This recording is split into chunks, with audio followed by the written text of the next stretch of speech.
Welcome my YouTube channel. We're just for today, update lang po tayo sa ating mga naitanim na dalawang punong avocado. Yan. Mayroon tayong avocado. Yan guys. Oh, di makaming avocado shake na po tayo son. Kung magbakasyon sa Idol Lucita Diaries. So, mamonga na yan. Ayan po guys, ating avocado. At mayroon din tayong dalawang punong kakao na itanim for today.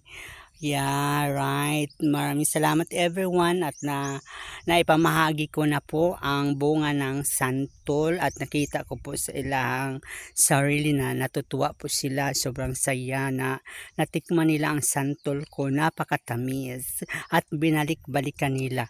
Ayun guys na masaya po ako kasi mayroon din mga small creator, mga vlogger, mga tropa ng mga pagmangkin kong si Balan, si Jelord, si J-Foy, and John.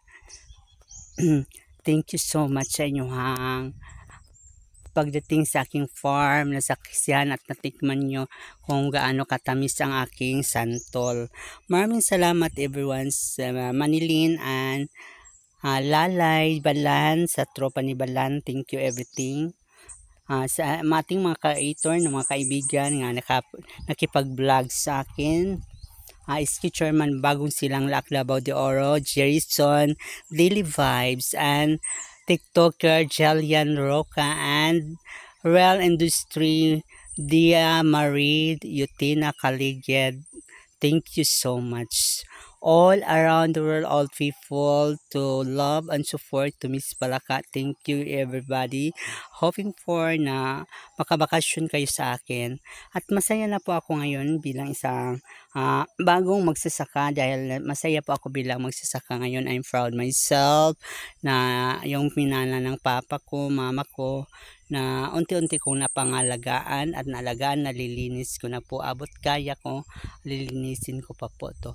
Marami po pong salamat sa lahat pong mga kaibigan natin nga tumutulong sa pagbibigor. Natutuwa po sila sa mga santol. Sobrang tamis. How much mo ang santol ko?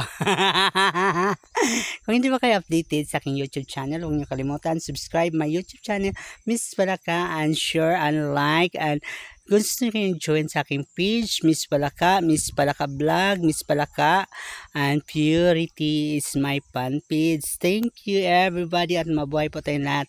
Bye bye bye!